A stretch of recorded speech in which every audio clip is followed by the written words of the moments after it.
Hey, this is Dr. Vance Hardisty, and I'm out in Mamallapuram in India, and we're actually delayed a bit. We're waiting for a number of buses to show up with some teens and early 20s guys for a camp that we've got here for teaching, and we're all waiting with expectation, but somehow they got stuck in traffic on their way from Chennai. I want to talk about leadership, effective leadership.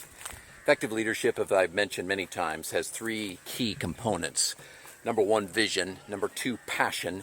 Number three, direction. Vision, in that the leader is the one who sees where things are going and what needs to happen over the next however many years that God gives you that vision. The passion is all about the intensity that the leader carries with him or her, and that passion will look different with every single person. Some will be very excited and hyper, and others will be very mellow, but still that intensity is there underneath the surface, and everybody that's on the team senses it and knows it. The third thing, obviously, then is direction.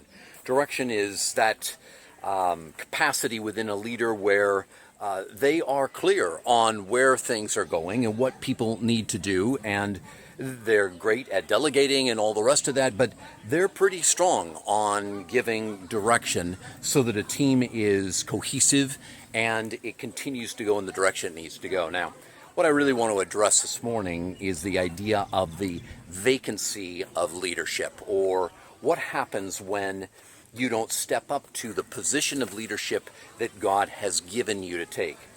Well, what happens is like something that happened, and I won't describe the whole circumstance today, but in this particular camp, the leader that is normally here leading is gone to another state. And so the result is that with that vacancy, with that a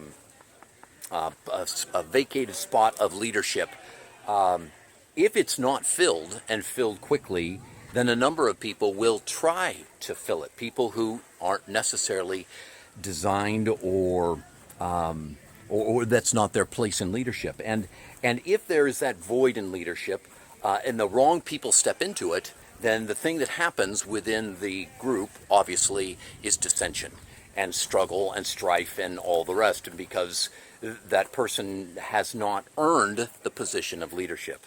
And so if you've got a situation with either your church or your board or your organization where suddenly in one part of the organization there is a void in leadership, you need to be clear about how that void is taken care of. Now, for this particular situation, I was the person that had to step in and take care of the void in the leadership.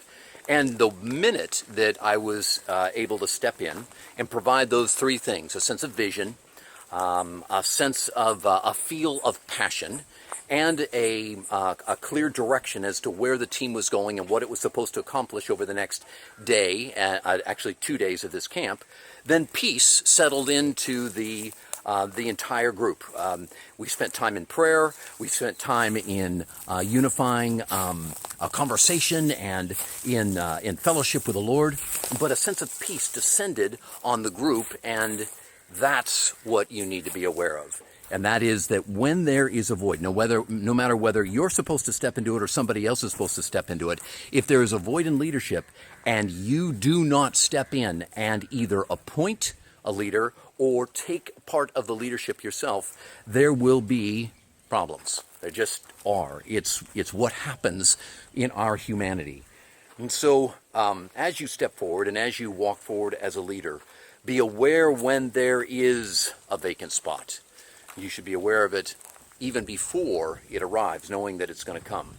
If it comes all of a sudden, understand that if it comes all of a sudden and you have not had a chance to be able to select somebody to step into that spot, you're going to need to do just exactly that. You're going to need to do that with grace, with a merciful attitude, with humility, but with strength as well. And those two are hard to walk between. That's a hard line to walk. That walk between the strength of leadership, the passion of leadership, the direction of leadership, and the humility of leadership. There is within the humble leader a sense of peace. There is a sense of gratefulness for everybody else on the team, whether those people on the team have been a pain in the neck or not. And there is a sense in the humble leader that it is the Lord who is given the direction and the Lord who is given the commands, and that we simply are his servants. And as long as the leader steps forward in that humility, and as long as the people on the team sense the fact that that leader understands that his final directions are actually from the Lord, then again, peace can be regained, a cohesiveness with a team is accomplished, and we get to go forward without the enemy messing up the plans that God so graciously wants to work within us. Blessings. Have a wonderful day.